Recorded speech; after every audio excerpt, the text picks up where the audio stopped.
కాశ్యపాన్వయ సంజాతం శరణ్యార్యపదాశ్రితం వైరాగ్యజలధిం వందే రంగరామానుజం మునిం.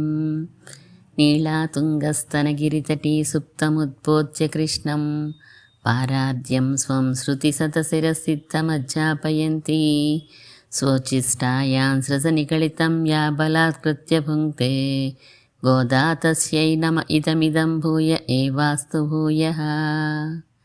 అందరికీ దాసోహం. తిరుప్పావేలో 5వ పాసురాన్ని ఈరోజు మనం అనుసంధానం చేసుకుందాం. గోదాదేవి మొదటి పాసురంలో ఆర్తి ఉంటే చాలు అందరూ రండి, నారాయణే నమక్కే పరై తొరువాన్, ఆ నారాయణుడే మనకి ఫలాన్ని ఇస్తాడు అని చెప్పింది. 2వ పాసురంలో ఈ వ్రతం ఎవరైతే చేయాలనుకుంటున్నారో వారందరూ కూడా ఎటువంటి ఆహార నియమాలు పాటించాలి, ఏవి విడిచిపెట్టాలి, ఏవి పట్టుకోవాలి అనే విషయాలు తెలియచేసింది. 3వ పాసురంలో తిరుప్పావై వ్రతం చేస్తే ఎటువంటి ఫలితం కలుగుతుందో, లోకం అంతా కూడా సుభిక్షంగా ఉంటుంది అని, పాడి పంటలతో సమృద్ధిగా ఉంటుంది అని తెలియచేసింది.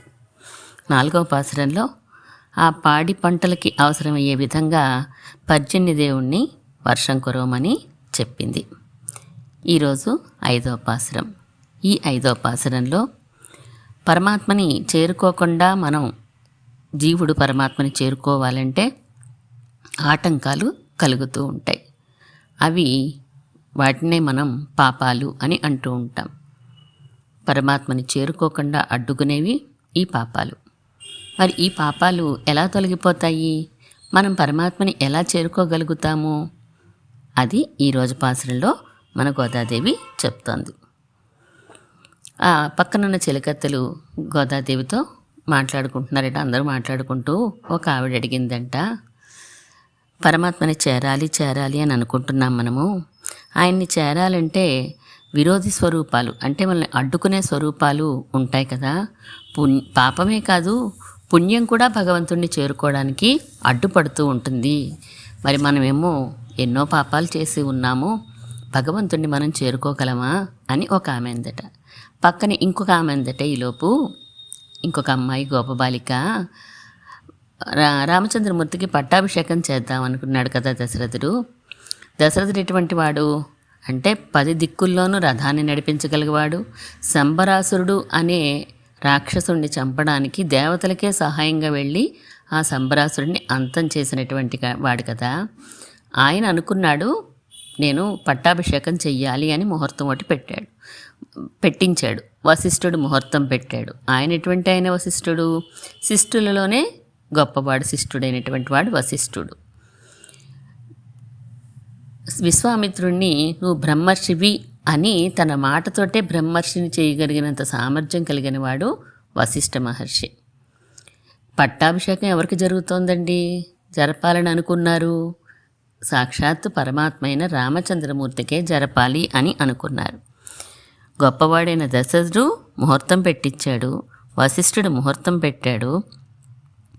అలాగే పట్టాభిషేకం జరగబోయేది రామచంద్రమూర్తికి.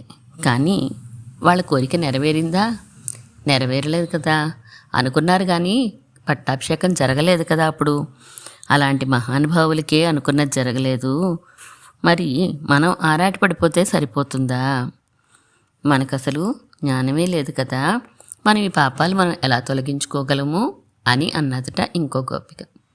అలా మాట్లాడుకుంటున్న గోపికలతోటి ఈరోజు 5వ పాసురంలో అందరికీ సమాధానం చెప్తోంది మన గోదాదేవి. పాసురాన్ని అనుసంధానం చేసుకుందాం. మాయనై మన్ను వడమధురై మైందనై தூய பெருநீர் யமுனை துறைவனை ஆயர் குலத்தினில் தோன்றும் மணிவிளக்கை தாயை குடல் விளக்கம் செய்த தாமோதரனை தூயோமாய் வந்து நாம் தூமலர் தூவித் தொழுது வாயினால் பாடி மனத்தினால் சிந்திக்க போய பிழையும் புகுதருவா నిండ్రనவும் తీనిల్ తూసాగుం సెప్పేలోరెంబావాయ్. చెప్పు చెప్పు చెప్పు. ఏం చెప్పాలండి అంటే పరమాత్మ నామాన్ని చెప్తే చాలు. నామ సంకీర్తనతోటే మనకి ఆటంకంగా ఉన్నటువంటి పాపాలన్నీ దూరం అయిపోతాయి అని గోదాదేవి చెప్తోంది. మొట్టమొదటి 4 లైన్లు కూడా పరమాత్మ యొక్క గొప్పతనం. మనకి ఎవరైతే నారాయణే నమక్కే పరై తరువాన్ అని చెప్పిందో ఆయన ఎటువంటి వాడో చెప్తోంది. తర్వాత 4 లైన్లో మనం ఎలా వచ్చామో, మన పాపాలు ఎలా పోతాయో తెలియచేస్తోంది గోదమ్మ. ముందు చివరి 4 లైన్లు చెప్పుకుందాం. తూయోమాయ్ వందు నాం తూయోమాయ్ వందు.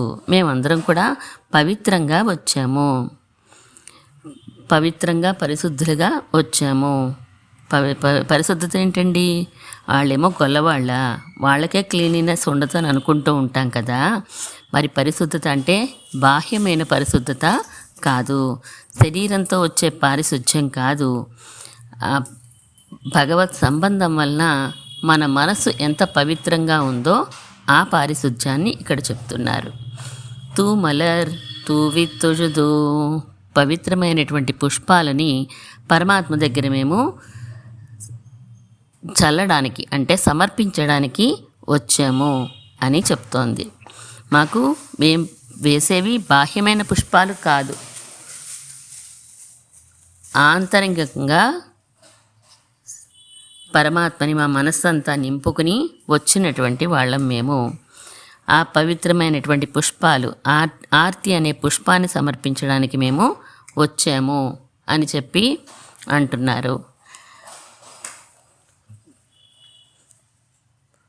వాయినాల్ పాడి మనతినాల్ సిందిక్క. నోరారా ఆ పరమాత్మ యొక్క నామాన్ని పాడతాము.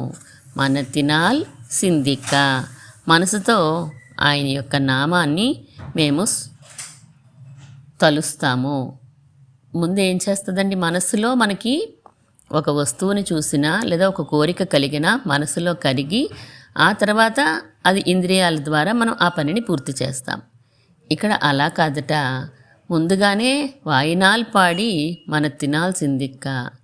మనసులో దాకా విషయం వెళ్ళకుండానే నోరారా మేము కీర్తించేస్తాము అని గోదాదేవి అంటోంది. అంటే పరమాత్మ యొక్క స్వభావము అలా ఉంటుంది. సహజంగా ఉండాల్సింది కూడా రివర్స్లో ఉండేంత. ఎందుకంటే నోటితో కీర్తించి మనసులో స్మరించమంటోంది. అలా అయితే ఫలం ఉంటుందా అండి? ఎలాగైనా మనకి ఫలంలో లోటేమీ లేదు. కానీ పరమాత్మ యొక్క సౌందర్యం మనల్ని వశపరిచేసుకుని గబగబా నోట్లోంచి మాటలు వచ్చేస్తాయి. ముందు అంతే ఆయన్ని కీర్తించేస్తాం, ఆ తర్వాత మనసులో తలపు అనేది ఆయన రూపాన్ని నిలబెట్టుకోవడం జరుగుతూ ఉంటుంది. అది ఆయన యొక్క సౌందర్యం వలన, ఆయన గుణాల వలన మన ఇంద్రియాలు తడబడిపోతూ ఉంటాయి అని పెద్దలు చెప్తూ ఉంటారు. అలా వాయినాల్ పాడి మన తినాల్సిందిక్క. పోయ విజయం పుగుదరువా నిండ్రనవం. పోయ విజయం, ఇంతకుముందు మనం చేసినటువంటి పాపాలు, గడిచిపోయినటువంటి పాపాలు, భూతకాలంలో మనం చేసేసినటువంటి పాపాలన్నీ కూడా పుగుదరువా నిండ్రనవం. తర్వాత చేయబోయే పాపాలు కూడా మనల్ని అంటుకోవు. ముందు గడిచిపోయిన పాపాలు పోతాయి, రాబోయే పాపాలు ఉండవు. తీనిల్ తూసాగుం.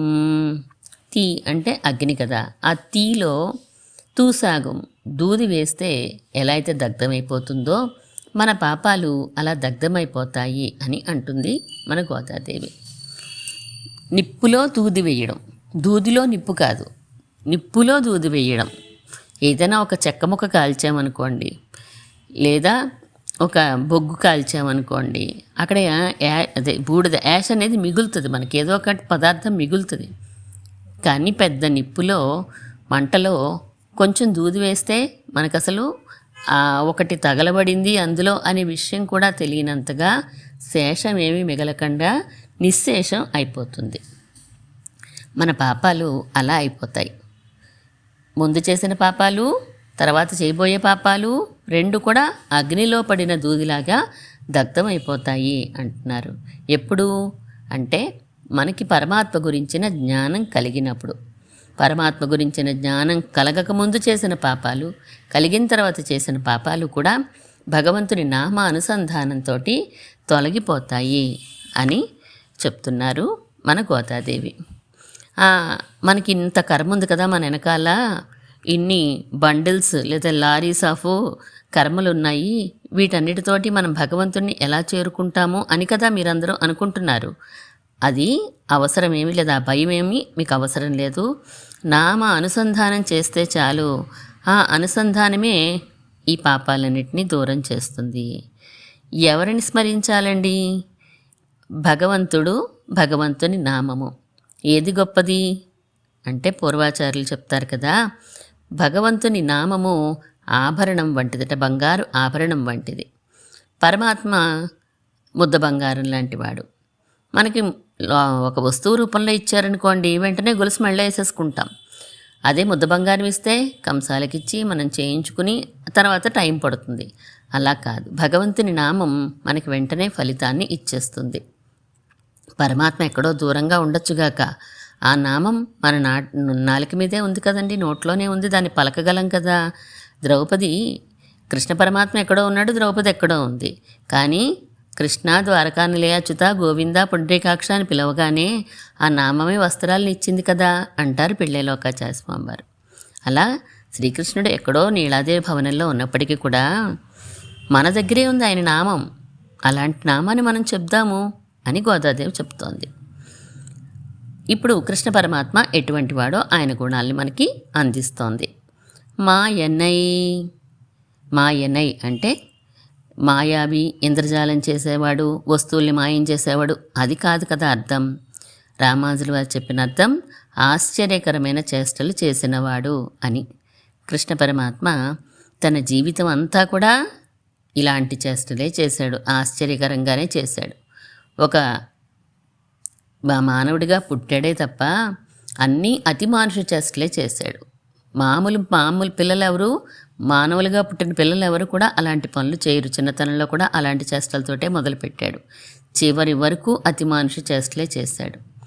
ఈ మాయనే అనే పదానికి మొత్తం భాగవతం అంతా చెప్పేసుకోవాలండి అంటారు మన పూర్వాచార్యులందరూ కూడా. ఎందుకంటే ప్రతీదీ ఆయన అటువంటి చేస్తే కదా. ఆయన ప్రతి పని పుట్టిన దగ్గర నుంచి కూడా తన లీలలన్నీ చూపిస్తూ వచ్చాడు కృష్ణ పరమాత్మ. ఇక్కడ ఒక జైల్లో పుట్టాడు మధురలో. పరమపదల్లో ఉండే స్వామి, నిత్యముక్తులందరితోటి సేవించబడే స్వామి మధురలో ఒక జైల్లో పుట్టాడు. వసుదేవులకి ధైర్యం చెప్పడానికి శంఖచక్రాలతో తన రూపాన్ని చూపించాడు. నేనేనయ్యా, కంగారు పడకండి, పరమాత్మనే వచ్చాను, ఇక మీకు వచ్చిన బెంగేమీ లేదు, కష్టమేమీ లేదు అని చెప్పడానికి వచ్చాడు. ఉపసంహరించుకో అంటే వెంటనే ఉపసంహరించేసుకున్నాడు. ఆయన ఆభరణాలు, ఆయుధాలు అన్నీ కూడా మన కోసమే ధరిస్తాడు. మీరు నీకో చూసారా, నా ఆయుధాలు చూసారా, మీరు ధైర్యం తెచ్చుకోండి, నా చేతిలో ఇవి ఉన్నాయి కదా, మీ కష్టాల్ని నేను దూరం చేయగలిగిన శక్తి నాకుంది అని చూపించడానికే ఆయన ధరిస్తూ ఉంటాడు. అలాంటి స్వామి దేవకీదేవి గర్భంలో జన్మించాడు ఆయన. మొత్తం కృష్ణ పరమాత్మ చేష్టలన్నీ కూడా అద్భుతాలే. మరి లేకపోతే కృష్ణుడు పుట్టాక నందుడు కాదు, వసుదేవుడు శిరస్సును ధరించి ఆయన తీసుకెళ్తూ ఉంటే మోకాల్లో అయిపోతుందండి యమున. ఎప్పుడైనా మనం విన్నావా దారి ఇవ్వడం యమున? ఇలాంటి అతి మానుష చేష్టలని చూపించినటువంటి స్వామి మనకి ఆనందం కలిగించడం కోసం, మనకి ధైర్యం చెప్పడం కోసం, మన కష్టాలు తీర్చడం కోసమే కదా ఆయన ఏ చేష్ట చేసినా కూడా. ఆశ్రితుల కోసమే ఆయన చేష్టలన్నీ చేస్తాడు. వడమధురై మైందనై. వడమధురై అంటే 2 మధురలు ఉన్నాయి కాబట్టి మన ఇండియాలో దక్షిణ దిక్కులో ఒకటి ఉంది, ఉత్తర భారతంలో ఒకటి ఉంది. కాబట్టి ఈ దక్షిణ దిక్కులో విల్లిపుత్తూరు దగ్గర ఉండేది కాదు. ఆయన పుట్టింది బృందావనం, రేపల్లె అనేటువంటి ఉత్తర భారతదేశంలో ఆ మధురా నగరిలో కృష్ణ పరమాత్మ జన్మించాడు. దానికి ఉత్తర మధురకి రాజు అయినటువంటి వాడు, నాయకుడైనటువంటి వాడు మన్ను వడమధురై మైందనై. మన్ను అంటే స్థిరంగా స్థిరంగా ఏముంది మధురకి? భగవత్ సంబంధం ఉంది, లేదా భాగవత్ సంబంధం ఎప్పుడూ ఉన్నది. ప్రతి యుగంలోనూ ఆ మధురకి భగవంతుడితోటి భక్తులతోటి సంబంధమైతే ఉన్నటువంటి గొప్ప ప్రదేశము ఆ మధురా నగరము అని కృష్ణ పరమాత్మని ఉత్తర మధురకు రాజైనటువంటి వాడా అని పిలుస్తున్నారు. ఎలా ఉందట ఆ మధురకి సంబంధం భగవంతుడితోటి అంటే, వామనుడు సిద్ధాశ్రమం అని అక్కడ ఉండి తపస్సు చేసుకున్నాడు ఆ ప్రదేశంలో. అప్పుడు సిద్ధాశ్రమం అని పేరు. ఆ తర్వాత శత్రుఘ్నుడు లవణాసురుని సంహరించాక ఆ ప్రాంతాన్ని రాజధానిగా చేసుకుని పరిపాలించాడు శత్రుఘ్నుడు. తర్వాత మన కృష్ణ పరమాత్మ అక్కడ అవతరించాడు. ఇలా ఎప్పుడు ప్రతి యుగంలో కూడా ఆ ప్రదేశం భాగవత సంబంధంతో ప్రకాశించింది. తూయ పెరునీర్ యమునైతురైవనే. సరే, ఎక్కడ పుట్టాడో చెప్పారు, ఎక్కడికి వచ్చాడో, ఎక్కడ పుట్టి ఎక్కడికి వచ్చాడో చెప్తూ తూయ పెరునీరు యమునైతురైవనే. ఆయన ఎక్కడుంటాడండి? ఆయన అడ్రస్ ఏమైనా చెప్తారా? చెప్తానండి. తూయ పెరునీరు, పవిత్రమైనటువంటి నీరు ఉండేటువంటి లోతైన యమునా నదీ తీరంలో విహరిస్తూ ఉంటాడండి ఈయన పేరు యమునా తీర విహారండి అని చెప్తున్నారు. పరమాత్మ పరమపదంలో ఉంటే విరజా నది ప్రవహిస్తూ ఉంటుంది. అక్కడ వేదం సామగానం చేయబడుతూ ఉంటుంది పరమపదంలో. ఆ పరమాత్మే దిగి వచ్చాడనుకోండి ఈ భూలోకంలోకి, అక్కడ ఉన్నవి కూడా ఏదో ఒక రూపంలో ఇక్కడ దిగి వచ్చేస్తాయి. పరమాత్మ రామచంద్రమూర్తిగా వస్తే విరజా నది సరయూ నదిగా వచ్చింది, వేదం రామాయణంగా వచ్చింది. ఇప్పుడు కృష్ణ పరమాత్మగా వచ్చాడు స్వామి. ఆ విరజా నదే ఇక్కడ యమునా నదిగా వచ్చింది. పరమాత్మ రంగనాథుడిగా వచ్చి అర్చామూర్తిగా వేంచేసి ఉన్నాడు. విరజా నది కావేరిగా వచ్చి ప్రవహిస్తోంది. అందుకనే పరమాత్మ ఎక్కడ ఉన్నప్పటికీ కూడా తన యొక్క పరాత్పరత్వానికి ఏమాత్రం లోటు అనేది ఎప్పుడూ ఉండదు. మనం గమనించుకోలేమంతే, అది మనకి అర్థం చేసుకోలేని స్థితిలో ఉంటాం మనం. యమునా తీరంలోనే ఎందుకు విహరిస్తూ ఉంటాడట అంటే, గోపికలందరూ కూడా అక్కడే వేచి చూస్తున్నారు కాబట్టి. వాళ్ళు ఎక్కడుంటే ఈయన అక్కడే ఉంటాడు కదా. వాళ్ళందరి ఆర్తి తీర్చడం కోసంగా స్వామి ఆ యమునా తీరంలోనే విహరిస్తూ ఉన్నాడు. ఆయర్కులత్తినిల్ తోండ్రుం మణివిళక్కై. అణివిళక్కు మణివిళక్కు ఎలాగైనా చదవచ్చు.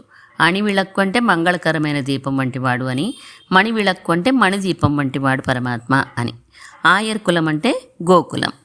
ఆయర్కులత్తినిల్ తోండ్రుం, తోండ్రుం అంటే ప్రకాశించేటివి. ఆయర్ కులాన్ని గొల్లకులం ఏదైతే ఉందో ఆ గొల్లకులాన్ని అంతటినీ కూడా ప్రకాశింపచేయడానికి వచ్చినటువంటి స్వామి కృష్ణుడు అని చెప్తూ, గొల్లకులాల్లో ప్రకాశించిన ఓ మణిదీపమా అని పరమాత్మని కీర్తించండి మీరు. గొల్లకులాన్ని ప్రకాశింపచేసాడు అంటే ఆయన పుట్టింది గొల్లకులంలో కాదు కదా, క్షత్రియుడిగా పుట్టాడు, గొల్లకులంలో పెరిగాడు. దానివలన గొల్లకులం అంతటికీ కూడా ఒక ప్రకాశం వచ్చింది కదా. ఇప్పటికీ మనం అబ్బా గొల్లలండి అని కృష్ణుడి గురించి చెప్పుకోవాలి అంటే గొల్లల గురించి చెప్పుకోవాల్సిందే. అంత చక్కని కీర్తి తెచ్చిపెట్టాడు ఆ గొల్లకులానికి. అలా గొల్లకులాన్ని ప్రకాశింపచేసినటువంటి ఓ మణిదీపం వంటి స్వామి అని మీరు కీర్తించండి. మధురలో పుట్టినవాడా అని కీర్తించండి. మాయనై అని కీర్తించండి. వడమధురై మైందనై అని కీర్తించండి. ఇవన్నీ నామాలే కదా పరమాత్మకి. ఇటువంటి నామాలన్నీ కీర్తిస్తూ ఇంకొక విలక్షణమైన నామాన్ని చెప్తోంది మన గోదాదేవి. తాయై కుడల్ విళక్కం సెయ్ద దామోదరనే. దామోదరుడు అంటే దామము ఉదరమునందు కలిగినవాడు. యశోదాదేవి అల్లరి చేస్తున్నాడని భరించలేక రోటికేసి తాడుతో కట్టేసింది కదండి. దామం అంటే తాడు, ఉదరం అంటే బొజ్జకి తాడు కట్టి దాన్ని రోలుకి కట్టేసింది ఆమె. తాయై కుడల్ విళక్కం, తల్లి అయినటువంటి యశోదని, ఆ యశోద గర్భాన్ని ప్రకాశింపచేశాడు మన ఈ దామోదరుడు. అలాంటి దామోదరుడు యొక్క నామాన్ని చెప్పు అని అంటోంది గోదాదేవి. ఈ వృత్తాంతం ఆళ్వార్లందరికీ కూడా ఎంతో ఇష్టమైనటువంటివి వృత్తాంతం దామోదర బంధనం. పరమాత్మ ఎక్కడో పరమపదంలో ఉండే స్వామి కిందకి దిగి రావడమే ఒక విశేషం. కళ్ళకి కనిపించే విధంగా వచ్చాడు, కళ్ళకి కనిపించని పరమపదనాథుడు కళ్ళకి కనిపించే విధంగా ఈ లోకంలోకి వచ్చాడు. అలాంటి ఆయన మనం తిడితే పడి, కొడితే పడి, మనం ఎలా అంటే అలా విని మనకి లొంగి ఉన్నాడే అని ఆశ్చర్యపోతారు. నమ్మాళ్ళవార్లైతే ఈ ఘట్టాన్ని తలుచుకుని 3 సార్లు మోహపడిపోతారు. అంటే మూర్ఛ. ఎంత సౌలభ్యమయ్యా నీకు, అంత సులభంగా దొరికిపోయి వెంటయ్యా, నువ్వు ఎంత పరాత్పరుడివి, ఉభయ విభూతులకి నాయకుడివి కదా, ఈ సృష్టి అంతా చేసే గొప్పవాడివి కదా, అలాంటి నువ్వు చిన్న పిల్లవాడిగా వచ్చి ఒక గొల్ల ఆమె చేతిలో కట్టుబడిపోయావా? ఎలాంటి తాళ్ళు? అదేమన్నా పోనీ మెత్తగా ఉన్న తాడు తీసుకొచ్చిందా? చీకిపోయిన తాళ్ళన్నీ తీసుకొచ్చి చిన్న చిన్న ముక్కలన్నీ ముళ్ళు వేసి ఆ సన్నని తాడుతో కట్టేసరికి ఎంత రాపిడి ఉంటుందయ్యా బొజ్జకి. ఎంత బాధపడిపోయి ఉంటావు నువ్వు ఆ రోజున. మచ్చపడిపోయి దామోదరుడనే పేరు కూడా తెచ్చిందే నీకు. అలాంటి గొల్ల ఆమెకు కట్టుబడిపోయావా నువ్వు? ఇంత పరాత్పరుడు విని గొల్ల ఆమెకు కాదు, గొల్ల ఆమె యొక్క భక్తికి కట్టుబడ్డాడు స్వామి. దుర్యోధనుడు కూడా బంధించాలనుకున్నాడు అహంకారంతో. రాయబారానికి వస్తే నేను కట్టేస్తాను, బంధించేస్తాను కృష్ణుణ్ణి అని. కానీ చేయగలిగాడా? చేయలేదు. ఇక్కడ కూడా పాపం తెస్తూనే ఉంది, తాళ్ళు ముళ్ళు వేస్తూనే ఉంది. అయినప్పటికీ కూడా కట్టుబడపోతే పాపం ఎంతో అలసిపోయింది ఆ యశోదాదేవి. చెమటలు కార్చేస్తోంది పాపం. ఇంకా పోనీలే నేను కట్టుబడదానులే అని బొజ్జను తగ్గించుకుని పాపం కట్టుబడ్డట మన కృష్ణ పరమాత్మ. అలా తల్లి యొక్క గర్భాన్ని ప్రకాశింపచేసినటువంటి ఓ స్వామి, ఓ దామోదర, ఇలాంటి నామాలన్నీ మీరు కీర్తించండి. కీర్తిస్తే ఆయన మన పాపాలన్నింటినీ కూడా తొలగించేస్తాడు. ఆయన దేవాది దేవుడే, కృష్ణ పరమాత్మగా వచ్చాడు కదా అని మీరు తక్కువగా చూడక్కర్లేదు.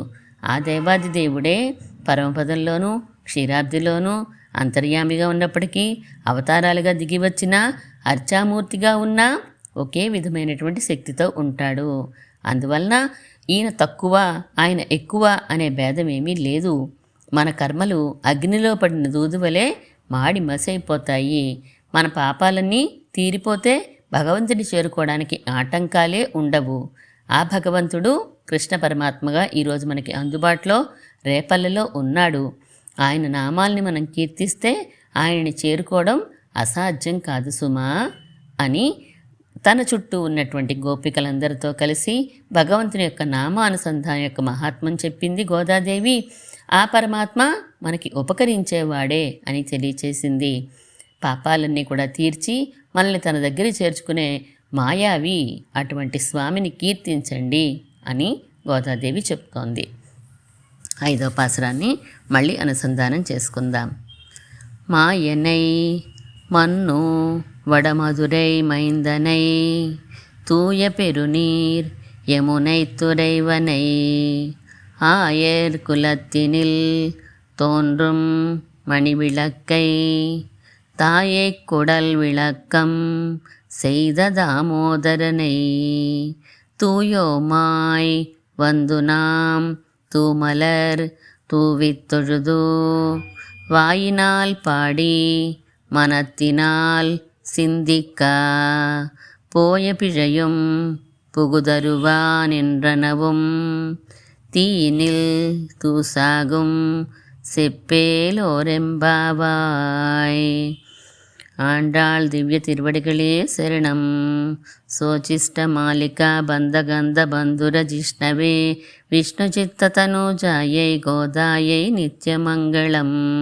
श्रीमन्महाभूतपुरे श्रीमत्केशव यज्वरः कान्तिमत्यां प्रसूताय यतिराजाय मङ्गलम्.